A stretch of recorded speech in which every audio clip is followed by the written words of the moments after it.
Silent Hill 2 is my very favourite game of all time, and in my opinion one of the greatest pieces of fiction ever created. A masterfully atmospheric, heartbreakingly emotional, and endlessly analysable horror masterwork. But today we're ignoring all of that, and in an act of cultural vandalism akin to skateboarding through the Louvre with a giant boombox blaring out suicidal tendencies, we'll be breaking down not a single piece of symbolism and focusing purely on rip-roaring action, as we pay tribute to the greatest character in cartoon history, which is of course Plank from the beloved classic Ed, Edd and Eddy, and ask, can you beat Silent Hill 2 with only a bit of old wood? But first, if you enjoy the video, then please make sure to give it a like and subscribe to the channel, leave any thoughts/insults in the comment section, and head over to my Twitch channel linked in the description, where I stream challenge runs and casual playthroughs live. And with that out of the way, let's get into the run. First decision we have to make before we even begin is of course our difficulty level, and call me a whim, proposer, tell me to leave the hall, what have you, but we'll be doing this run on easy, and this is simply because, well, look at this. No skill, no tactics, no progress being made, nothing. Now I know this isn't impossible with the help of a little cheese, but I couldn't do it, and there's almost no footage out there of anyone else doing this, so we're sticking with easy and that's that. Feel free to leave your taunts and jeers in the comments. We start our journey as James Sunderland wakes up in a random, well-kept bathroom, notices his troublingly handsome visage in the mirror, and sets out to correct this state of affairs. We get a lovely view of the lake and some story bits that we don't care about here before we head off on our long walk to Silent Hill. As we British would say, getting our steps in as we go. Beginning your game with a long atmospheric stroll like this was definitely a bold artistic choice. That builds tension and isolation beautifully, but for our purposes it adds on minutes and minutes of time not spent bashing in monster skulls with a fence, so swings and roundabouts I guess. We head into the graveyard to meet Angela, whereupon we engage in a stilted and awkward conversation with the woman, and what other kind is there, before moving on to admire this lovely Silent Hill Ranch sign. It's a really good sign, but I really would prefer it if it was like a different font maybe. Maybe if this was like Comic Sans. Maybe if there was like a version of this game where this sign was in Comic Sans and there were loads of other really welcome and necessary improvements. I think that would be a really great thing, but sadly that doesn't exist, so on we go. We make our way into town and we immediately see a fresh blood smear along the road. Everyday stuff in the West Midlands where I'm from, and of course set out right away to follow it. Along the way we begin the process of amassing health drinks under the eventually correct assumption that we will need a lot of them, and make our way through this fence to a familiar and devilishly handsome corpse, whereupon we retrieve our one and only weapon, the plank. We immediately put it to use to bash this monster's head in, collect a radio that spoils the entire story for you if you, like me, are adept at deciphering garbled radio static from years of enjoying lo-fi black metal, and head back into town. Now would be a good time to discuss our moveset. We have two moves. A faster but weaker continuous swipe that we pull off by tapping the attack button, and a stronger but slower overhead strike that we pull off by holding the attack button. That's all we have to work with. It's not a lot, but we'll make it work. We make our way through town, collecting healing items and eventually finding the apartment gate key on yet another very handsome corpse. I really do wonder why all of these corpses look the same. The kind of mystery I'd love to discuss if we didn't have Gamer Bro gameplay to be getting on with, so for now we head off to make use of our newly found key to enter the apartments. Although this may seem like a somewhat open area to explore, we're actually required to do things in a rigidly defined order in this section. We collect the flashlight from this very particularly dressed mannequin, a detail that I'm sure I'll spend at least 15 minutes talking about during in-depth story runs on my Twitch stream, link in description. Get our hands stamped on by a troublesome child, collect our handgun from a shopping trolley, a blatant and scathing criticism of American gun culture, as all true Silent Hill lore nerds know, and head back downstairs for our first glimpse of the man himself, Pyramid Head. A wonderful and faithful friend here to guide us through the darkness of Silent Hill with the power of kindness, friendship, and occasional incredible violence. As we move around the apartment, you might expect to see me turning off the flashlight around enemies, and while I do that sometimes in particularly hairy situations, for the most part it isn't all that necessary for the simple fact that Silent Hill 2's enemies are just not all that threatening.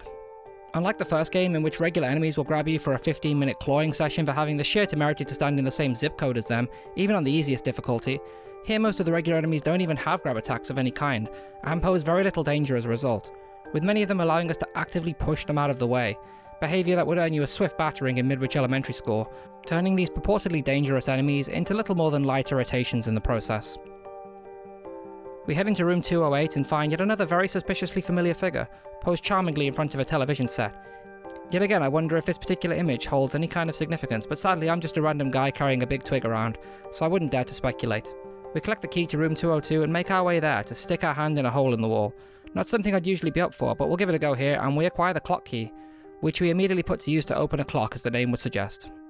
We carry on through and eventually find ourselves in a room with our old pal Pyramid Head, who proceeds to show us his very cool dance moves, most likely enjoying some Venga Boys on his headphones underneath his helmet before James pays tribute to one of the best, but not the best, David Lynch movies in Blue Velvet and...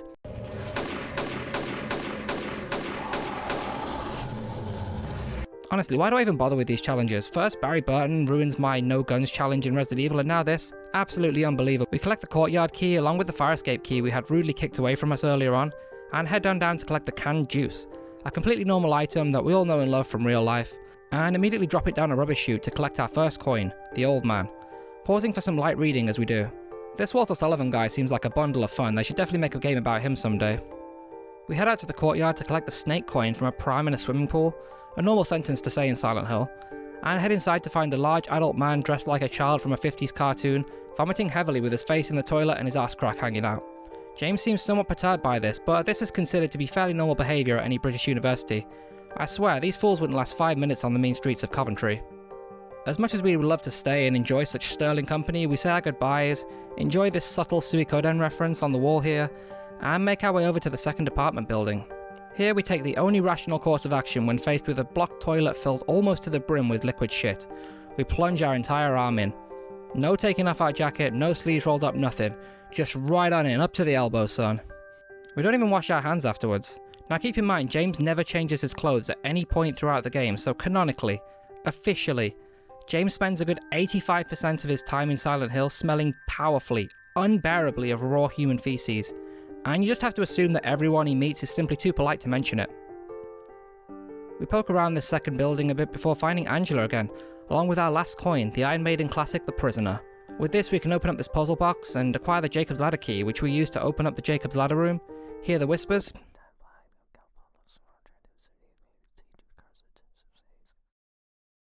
a sure sign of a blessed run, and retrieve our final key for this area, which will allow us to leave. But first there's a small matter of our old friend Pyramid Head blocking the way, in what you could charitably call our first boss encounter. Our goal for this encounter is to simply survive until Pyramid Head gets bored and wanders off. We can speed up this encounter by inflicting damage on him, a simple task with guns, but considering the fact that he's wielding the kind of thing Guts from Berserk would consider indulgent, and I've got a bit of old twig, I don't fancy our chances, so we wait it out, and eventually he remembers he left the heating on, and races home to turn it off, allowing us to leave and complete our first major gameplay area. We make our way back out into the foggy streets of Silent Hill and finally meet Laura, who we thank for giving us a much needed stamp to the hand to keep us on our toes before heading out to what I always mistakenly refer to as Blackwater Park, the best Opeth album that isn't called Damnation, and what is actually called Rosewater Park to meet Maria, whereupon we begin a large section of escort questing.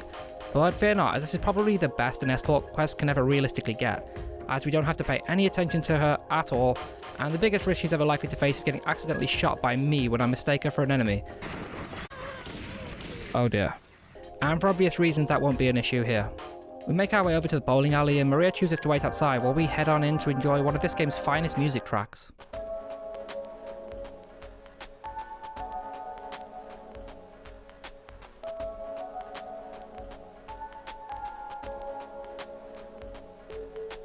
And meet up with Eddie and Laura once again. This scene of Eddie enjoying some delicious pizza was primed for some product placement, but sadly developers had too much artistic integrity to maximise their profits. Very poor business strategy if you ask me. There seems to be a growing trend in Hollywood now where there's a lot of prominent product placement. How do you as a filmmaker feel about this growing trend? Bullshit. That's how I feel. We head outside to try to catch up to Laura, make our way through Heaven's Night, learning a little about James's drinking problem along the way, and follow Laura into the hospital, our second major gameplay area. Gonna beach in the sea. Gonna beach in the sea? I have so many questions about this sign. We start to explore the hospital, picking up the purple bull key before heading upstairs to meet our newest enemy type, the sexy nurse. A Silent Hill staple that we all love to see in every fucking game in the series, regardless of how appropriate it may or may not be. These are a little more aggressive than previous enemies, but still nothing to worry too much about, and thankfully they aren't armed with actual revolvers yet. I wish I was joking. We take the examination room key, a bent needle from a teddy bear that we somehow know will be absolutely vital to our progress, leave behind this beautiful piece of firepower, before heading back downstairs to discover the 3rd floor door code. One of those that I thought I'd remembered correctly anyway, but we do things properly here, damn it.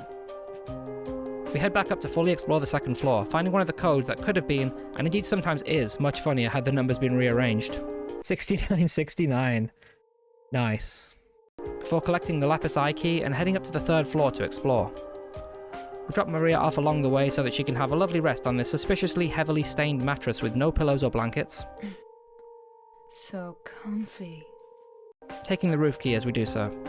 We use the codes and key that we have so far and then head up to the roof to collect the final code. We stop for some light reading about a hospitalized patient feeling like a burden to their family. No idea what relevance that could have. Before stopping to inspect the structural integrity of this fence for some reason and...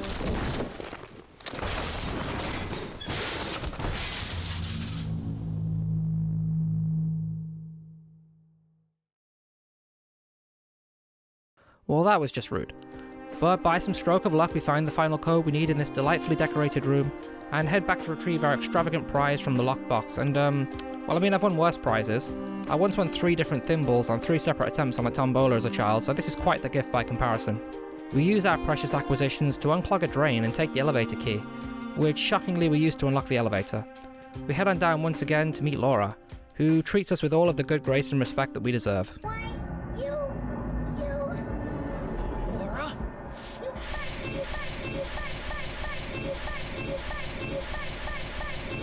I was somewhat concerned about this boss fight, as I've been led to believe by several very confident individuals online that we wouldn't be able to reach it with only the plank, ending the run right here, but wouldn't you know we can hit them just fine. This is probably the boss fight with the highest level of strategy involved, as you can actually move around and avoid their attacks in between landing your own. But all in all, this is a fairly mundane encounter that we end fairly quickly. One of the least challenging encounters of the run for sure. We move into the Otherworld Hospital, and it always surprises me just how short this section really is. We head up to the 2nd floor to collect the basement key and a battery, learn that we are too weak to open the fridge, so no delicious mid-dungeon snacks for us, before heading down to the basement to reunite with the ever-friendly Maria. Anyway! What do you mean, anyway? While we're down here, we take the copper ring before heading back to the 2nd floor. On the way, we enjoy the very measured and calming tones of the trick or treat quiz. But I actually think we'll manage just fine without the ampoules and obviously the shotgun ammo, so we'll pass it by for now. We open the fridge with the aid of Maria's Herculean strength. You, James. You take it. Thanks. And use our newly acquired jewellery to make our exit from the hospital. This hospital escape sequence was the one part of the game that genuinely had me worried that this challenge would not be possible more than any other, and it's ultimately what made me chicken out and run the game on easy in the first place.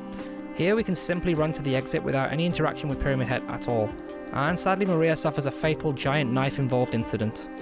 We mourn for the requisite 5 seconds before deciding that life must go on, finding a mysterious map directing us towards a letter and a wrench, and making our exit. We head out into the night, and you'll notice that there are a lot more enemies out here now, but luckily the streets are wide enough for us to avoid them handily. This section is a really nice breather after the frantic chaos of the hospital section, and mostly just involves running and picking up a few healing items as and when we encounter them. We find our wrench and then make the long walk to the park to dig up the key to the Historical Society, our next destination.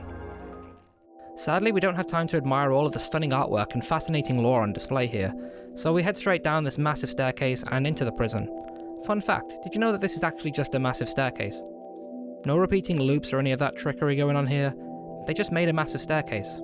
Very neat. Very cool.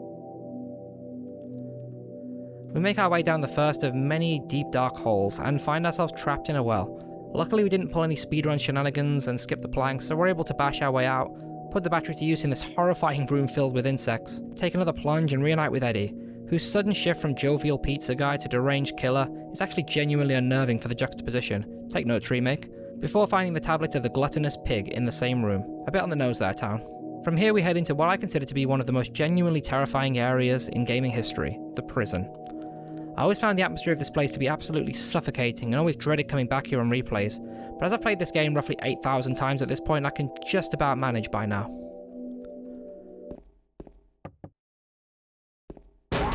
We take a fairly simple and logical path through this area. We're faced with a closed trapdoor, so naturally we find a crowbar to open it. Nah, no, of course. We find a lighter, a wax doll, and a horseshoe that we magically summon by finding 2 more tablets, and we use these to fashion a makeshift handle for the trapdoor, as you definitely would in real life.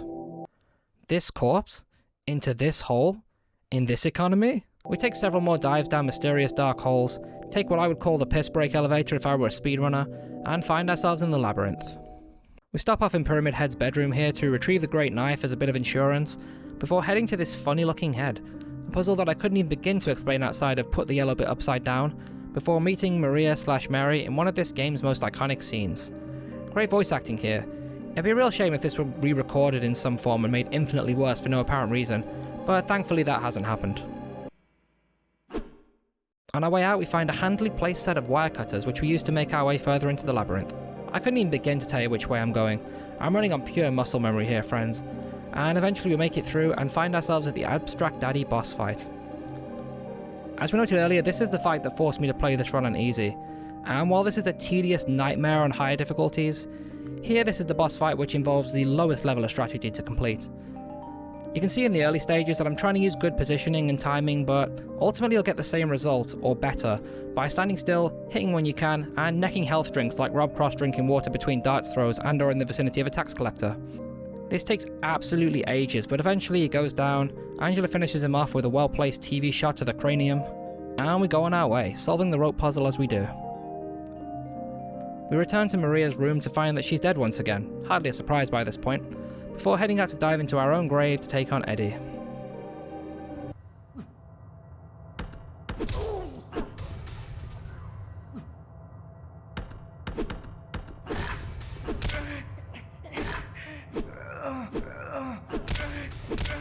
Soon enough, Eddie realizes that he's no match for our peerless martial prowess, and makes his retreat. We chase him down, listen to his villain monologue in which we learn that he is a deeply evil dog harmer, and as such we get right back to giving him a well-deserved smacking. Much the same in the second phase here, but curiously, Eddie's AI occasionally just, breaks here and there, giving the uncanny impression that he's simply given up, realizing that resistance is futile and that he's earned his cruel fate, before he snaps out of it and gets back to lightly slapping us on the chest. It takes a kind of beating with a bit of wood with nails in it that would make Mick Foley proud, but we finally put Eddie down and make our way out to the boat, engaging in a lovely peaceful bit of rowing, and eventually arriving at our final destination, the hotel. We pick up the sneakily hidden Little Mermaid music box outside, before heading inside to collect the map and a can of paint thinner, after which we head to the restaurant to enjoy a light fish key supper and the progressive jazz stylings of Laura.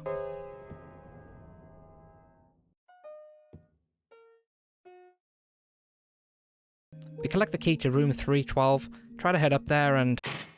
James! Well, I wonder who that could be. We head off to use our fish key, collect the room 204 key, head in there to collect the employee elevator key, and then attempt to open the suitcase, and loving and gentle soul that I am, I of course try out all of the nicest words I can think of, like love, home, hole, before actually using the thinner and learning that the solution on this run is hell. Maybe this game knows me better than I thought.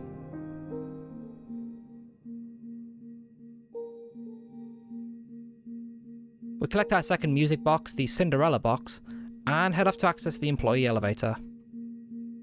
Here's where I'd probably comment on the fact that Mary's letter and picture don't set off the weight limit warning, suggesting that they aren't real and are merely an invention of James's subconscious, a genius use of game mechanics to imply story details. If I was some kind of story nerd, but luckily that isn't the case, so we simply head on down the elevator to continue our exploration. We take a copy of the Christoph Gans masterwork Silent Hill on VHS to enjoy with Mary once we find her, and a can opener so that we can enjoy some delicious baked beans together along with the movie. We find our final music box, the Snow White box, and then head downstairs to the boiler room to collect the bar key.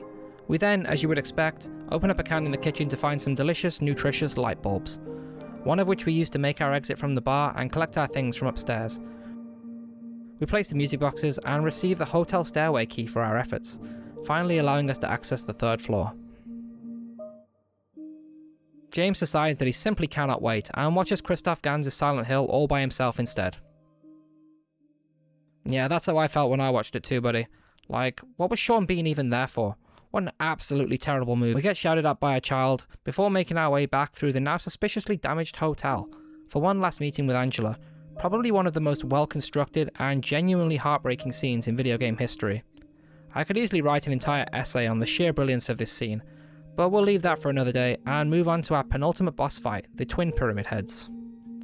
I would love to say that I have some grand strategy for this, but despite the fact that you can somewhat dodge and weave their attacks, in the end this really does just come down to bashing away and thanking the Lord that I collected enough first aid kits and health drinks throughout the game.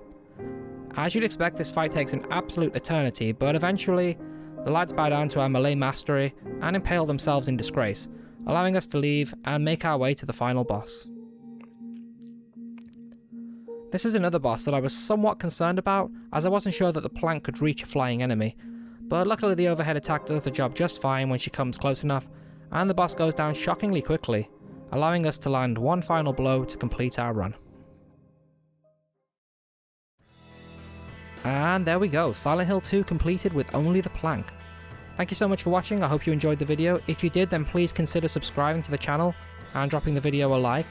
Let me know in the comments if you have any thoughts or suggestions for future runs. And until next time, I've been Dagger. Take care everyone.